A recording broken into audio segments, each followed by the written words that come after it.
का बहुत बहुत स्वागत व अभिनंदन।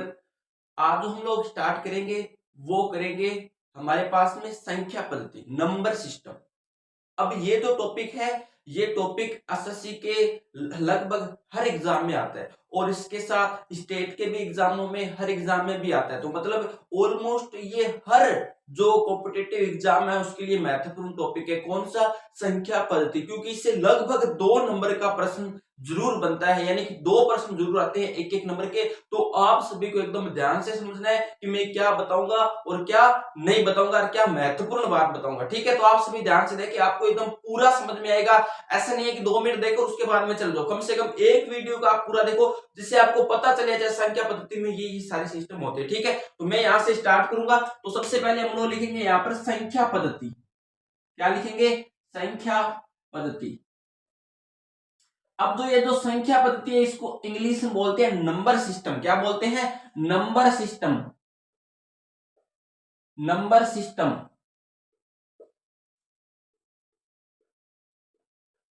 इसको बोलते हैं नंबर सिस्टम। ठीक है, अब जो संख्या पद्धति होती है ये हमारे पास में 3 प्रकार की होती है। ठीक है, तो मैं यहां पर लिखता हूं संख्या पद्धति कितने प्रकार की होती है? 3 प्रकार की। तो जो सबसे 1 नंबर हमारे पास में होती है वो होती है वास्तविक संख्या। वास्तविक संख्या। और जो वास्तविक संख्या होती है इनको हम लोग अंग्रेजी में बोलते हैं रियल नंबर। क्या बोलते हैं? Real number. अब यहां से आगे की अगर से बात की जाए तो 2 नंबर हमारे पास में होती है काल्पनिक संख्या। कौन सी होती है? काल्पनिक संख्या।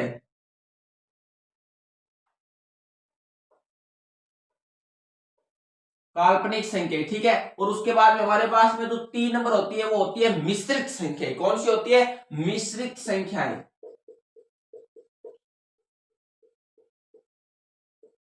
मिश्रित संख्याएं।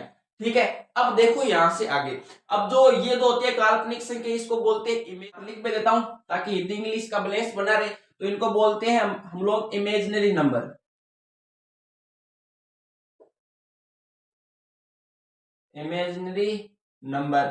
उसके बाद में जो हमारे पास में ये जो होती है मिश्रित संख्या इनको हम लोग बोलते हैं मिक्सड नंबर। क्या बोलते हैं? Mixed number.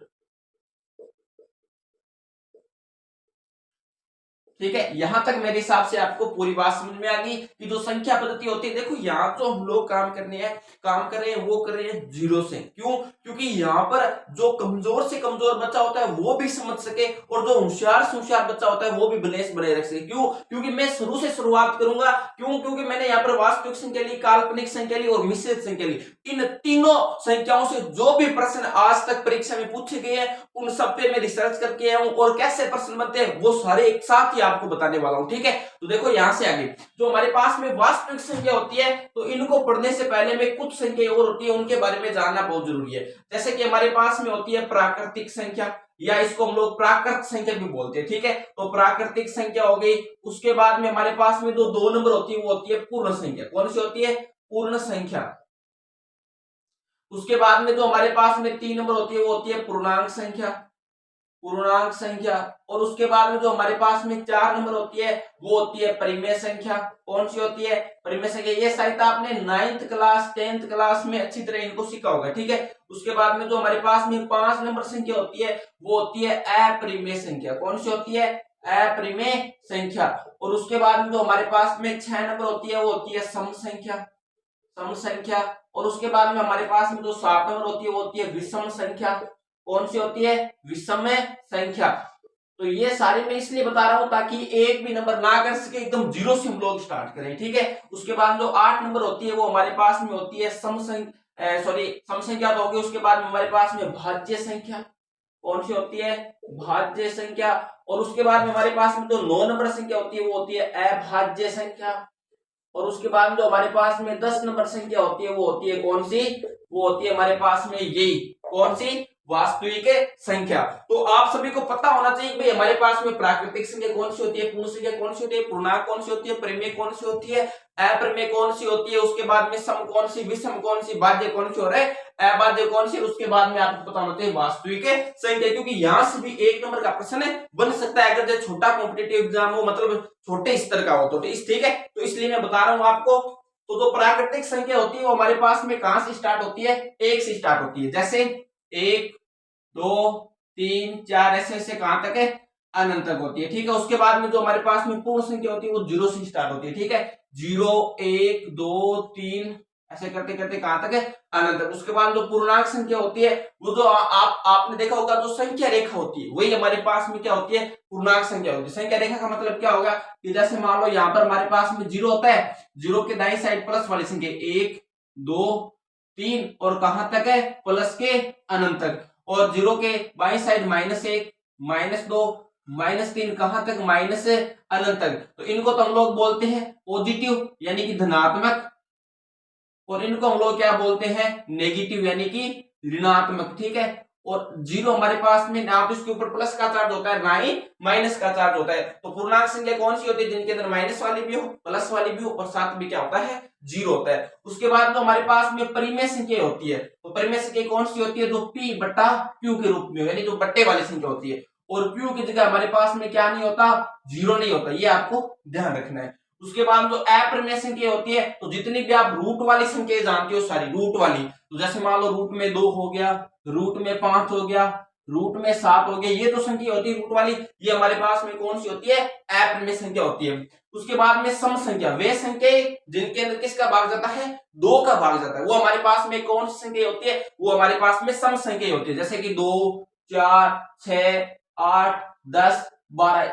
ठीक है, ये हमारे पास में कौन संख्या होती है, सम संख्या। ठीक है, विषम संख्या कौन सी होती है, वे संख्या जिसके अंदर 2 का भाग नहीं जाता। तो जैसे मान लो कि 1 3 5 7 9, तो ये वो संख्या होती है जिसके अंदर किसका भाग नहीं जाता, 2 का भाग नहीं जाता। और जिनके अंदर 2 का भाग जाता है वो हमारे पास में कौन सी होती है, सम संख्या होती है। जिनके अंदर 2 का भाग नहीं जाता वो हमारे पास में विषम संख्या होती है। ठीक है, तो ये कोई दिक्कत वाली बात नहीं। अब देखो भाज्य और अभाज्य, यहां से प्रश्न बनता है। जैसे जीडी के 2023 में एक प्रश्न पूछा गया, कौन सा, कि सबसे छोटी अभाज्य संख्या कौन सी होती है। ये जीडी के प्रश्न में पूछा गया, जीडी के पेपर में पूछा गया भाई, ये जीडी के पेपर में पूछा गया है कि सबसे छोटी अभाज्य संख्या कौन सी होती है। अब जिनको पता है वो तो लिख देते हैं, तो मैं यहाँ पर आपको बता देता हूँ कि भाज्य संख्या कौन सी होती है। तो भाज्य संख्या वे संख्या होती है जिनका गुणनखंड होता है, और अभाज्य संख्या वो संख्या होती है जिनका गुणनखंड नहीं होता। कि जैसे मान लो हमारे पास में भाज्य संख्या कौन सी होती है, तो आप बताओ कि मेरे को 1 का गुणनखंड होता है क्या, नहीं होता। 2 का गुणनखंड होता है क्या, नहीं होता। 3 का गुणनखंड होता है क्या, नहीं होता। लेकिन 4 का गुणनखंड होता है हमारे पास में, 4 का अभाज्य गुणनखंड होता है, क्या होता है, 2 गुना 2। भाई 4 का अभाज्य गुणनखंड होता है, क्या होता है, 4 का अभाज्य गुणनखंड होता है 2 गुना 2। तो हमारे पास में 4 का गुणनखंड होता है, 5 का होता है क्या, नहीं होता। 6 का होता है, क्या होता है, 2 गुना 3, 3 2 6। उसके बाद में 7 का नहीं होता, 8 का गुणनखंड होता है, 9 का भी होता है, क्या होता है, 3 गुना 3। उसके बाद में 10 का भी गुणनखंड होता है। उसके बाद में हमारे पास में 11 का गुणनखंड नहीं होता, 12 का गुणनखंड होता है, क्या होता है, 2 गुना 3। तो हमारे पास में 12 का भी गुणनखंड होता है। तो इस प्रकार की जो संख्या होती है जिनका हम लोग गुणनखंड कर सकते हैं, सॉरी अभाज्य गुणनखंड कर सकते हैं, उनको हम लोग बोलते हैं, जिनका हम लोग क्या कर सकते हैं, गुणनखंड कर सकते हैं, उनको हम लोग क्या बोलते हैं, अभाज्य संख्या। और जिनका हम लोग गुणनखंड नहीं कर सकते, जैसे कि हम लोग इसका गुणनखंड नहीं कर सकते, 2 का गुणनखंड नहीं कर सकते, 3 का गुणनखंड नहीं कर सकते, तो हमारे पास में 2 हो गई, 3 हो गया, 5 हो गए, 7 हो गए, 11 हो गए। ये तो हमारे पास में संख्या होती है, ये कौन सी होती है, भाज्य संख्या होती है। तो आपको ये ध्यान रखना है कि सबसे छोटी भाज्य संख्या कौन सी होती है, 4, और सबसे छोटी अभाज्य संख्या कौन सी होती है, 2। तो यहाँ से एक एक नंबर का प्रश्न बनने की पूरी संभावना बनती है। तो आप सभी को ध्यान रखना है कि सबसे छोटी भाज्य संख्या कौन सी होती है, 4 होती है, और सबसे छोटी अभाज्य संख्या कौन सी होती है, 2 होती है। ठीक है, तो ये तो हमने चर्चा कर ली किसकी, वास्तविक संख्या की, यानी कि रियल नंबर की। अब देखो हम लोग आगे बात करेंगे किसकी, काल्पनिक संख्या, इमेजिनरी नंबर। तो आपने देखा होगा सभी ने कि जैसे मान लो कि रूट में माइनस वाली संख्या होती है, रूट में कौन संख्या होती है, माइनस वाली संख्या। जैसे कि माइनस का 1 हो गया, माइनस के 5 हो गए, माइनस के 7 हो गए रूट के अंदर। तो ये जो संख्या होती है ना, इनको हम लोग क्या बोलते हैं, काल्पनिक संख्या। तो एक नंबर में प्रश्न यहां से बनता है, कौन सा बनता है कि एक नंबर में प्रश्न बन सकता है कि एक नंबर में क्या प्रश्न बनेगा, एक नंबर में ऐसे प्रश्न बन सकता है कि जैसे आपको 4 ऑप्शन दे दिया कि निम्नलिखित में से कौन सी काल्पनिक संख्या है। तो जैसे मान लो आपको एक नंबर का प्रश्न दे दिया और पहला ऑप्शन दे दिया 2, दूसरा ऑप्शन दे दिया -3, तीसरा ऑप्शन दे दिया आपको 0 और चौथा ऑप्शन आपको दे दिया रूट में -7। और इनमें से आपको पूछ लिया कि निम्नलिखित में से कौन सी काल्पनिक संख्याएं है। तो बताओ कमेंट में आप सबको सभी को लिखना है कि कौन सी है काल्पनिक संख्या इन चार ऑप्शन में। तो मैंने अभी बताया कि काल्पनिक संख्या कौन सी होती है, जो रूट के अंदर माइनस वाली संख्या होती है। तो हमारे पास में कौन सा ऑप्शन करेक्ट हो जाएगा, ऑप्शन नंबर 4। तो ऐसे प्रश्न बनते हैं, यहां से ऐसे प्रश्न बनते हैं। उसके बाद में अगर मिश्रित संख्या की बात की जाए तो कक्षा 11 में या 12 में आप सभी ने पढ़ा होगा कि जैसे मान लो रूट में -1 है, तो इस रूट में -1 का मान होता है जिसको हम लोग बोलते हैं आयोटा। क्या बोलते हैं, आयोटा बोलते हैं, ठीक है। तो जैसे मान लो मिश्रित संख्या में क्या होता है कि इनके साथ प्लस या माइनस में संख्या जुड़ी होती है। जैसे जैसे मान लो मेरे पास में रूट में -2 है, क्या है, रूट में -2, तो और प्लस में मान लीजिए हमारे पास में क्या आ गया 3, तो इसको हम लोग ऐसे नहीं लिखेंगे, इसको हम लोग क्या लिखेंगे कि जैसे आपको पता है कि इस रूट को अंदर में क्या लिख सकता हूं, इसको मैं लिख सकता हूं -1 गुणा में 2 और प्लस में हमारे पास में क्या है 3। और अभी अभी हमने चेक किया कि रूट में -1 का मान क्या होता है आयोटा, तो रूट में -1 का मान क्या हो जाएगा आयोटा, और यहाँ पर गुणा में हमारे पास में क्या है 2 और प्लस में हमारे पास में क्या हो गया 3। जो तो ऐसी संख्या होती है इनको हम लोग क्या बोलते हैं, मिश्रित संख्या बोलते हैं, ठीक है। तो यहां से भी प्रश्न बन सकता है ऐसे कि आपको 4 ऑप्शन दे देगा और पूछ लेगा निम्नलिखित में से कौन सी मिश्रित संख्याएं हैं। तो आपको ये पहचानना है कि वहां पर क्या लगा होना चाहिए, आयोटा होना चाहिए, ठीक है। और काल्पनिक संख्या भी आप समझ गए और वास्तविक संख्या भी आप समझ गए। तो इस प्रकार के हमारे पास में कुछ संख्याएं होती है, ठीक है। तो आप सभी को इन संख्याओं के टॉपिक है वो होने वाला है दशमलव का। जैसे जैसे मान लो दशमलव होता है, आप सभी ने 9वीं या 10वीं क्लास में जरूर पढ़ा होगा दशमलव। तो ये जो सारी चीजें होती है जो कंपटीशन में पूछी जाती है, ये लगभग पिछले क्लासों से मैच होती है, बस थोड़ी सी शॉर्टकट होती है और वहां पर थोड़ी सी डिटेल में होती है। आपको जल्दी टाइम मतलब कम समय में ज्यादा आंसर देने होते हैं, ठीक है। और आपको छोटी क्लासों में क्या करते हैं कि ज्यादा समय में कम काम करना होता है, बस इतना ही अंतर और कुछ अंतर नहीं है, ठीक है। तो देखो हमारे पास में होता है दशमलव, तो दशमलव होता है वो हमारे पास में दशमलव को बोलते हैं डेसिमल, ठीक है। तो दशमलव होता है वो हमारे पास में कितने प्रकार का होता है, 2 प्रकार का। कौन कौन सा, एक तो दशमलव हमारे पास में होता है शांत दशमलव प्रसार, शांत दशमलव प्रसार, और एक जो हमारे पास में होता है वो होता है अशांत दशमलव प्रसार। तो यहां पर लिखेंगे अशांत दशमलव प्रसार।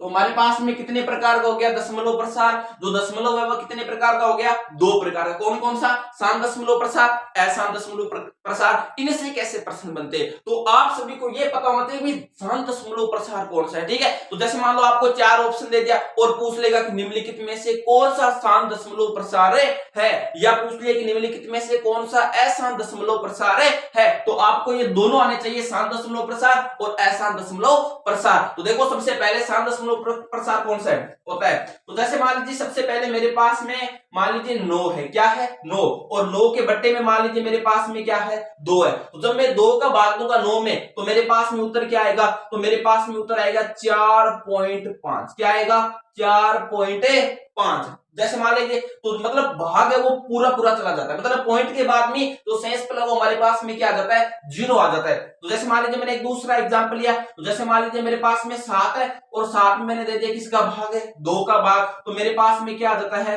3.5, यानी शेष प्लस हमारे पास में क्या आ जाता है 0 आ जाता है। जैसे मान लीजिए मैंने एक दूसरा एग्जांपल ले लिया, मैंने 5 के बट्टे में क्या लगा दिया 2, और 5 में 2 का भाग है, मेरे पास में क्या आया, मैंने 2 का भाग 5 में दिया तो मेरे पास में क्या आ गया 2.5। मतलब जिस संख्या में मतलब कि कोई भी संख्या हो, मतलब है कोई भी संख्या हो उसमें अगर किसी भी संख्या का भाग दे तो शेषफल हमारे पास में 0 आ जाए तो वो हमारे पास में कौन कैसा प्रसार होता है, तो वो हमारे पास में शांत दशमलव प्रसार होता है। कैसा प्रसार होता है, शांत दशमलव प्रसार होता है। तो जैसे मान लीजिए अशांत दशमलव प्रसार की बात करें हम लोग, तो जैसे मान लीजिए मेरे पास में 11 बट्टे में क्या है, तो जैसे मान लीजिए हमारे पास में 11 बट्टे में क्या है 3 है, क्या है 11 बट्टे में 3 है, तो इसका उत्तर हमारे पास में क्या आएगा 3.33333 ऐसे करते करते चला जाएगा। तो इसके अंदर जो हमारे पास में क्या है शेषफल है वो कभी क्या नहीं आएगा 0 नहीं आएगा, और इसमें हमारे पास में क्या आएगा शेषफल है 0 आएगा। तो अगर जिस संख्या में हम लोग भाग दे किसी भी संख्या का तो उसमें सेंसफुल 0 आ जाए तो आप समझो कि वो कैसा प्रसार है, वो सहज दशमलव प्रसार है। और जिस संख्या में हम लोग भाग दे, किसी भी संख्या में भाग दे और उसमें हमारे पास में जो सेंसफुल है वो क्या ना आए, 0 ना आए, तो वो हमारे पास में कैसा प्रसार होता है, असम दशमलव प्रसार होता है। तो नंबर सिस्टम के जो संख्या से प्रश्न बनते हैं वो ऐसे बनते हैं। और उसके बाद में हम लोग अगले टॉपिक से, मतलब अगली क्लास से हम लोग क्या करेंगे कि जितने भी कॉम्पिटेटिव एग्जाम में संख्या पद्धति से प्रश्न है उन सभी को हम लोग क्या करेंगे, यहाँ पर हल करेंगे। तो आज के लिए इतना ही, धन्यवाद, जय हिंद।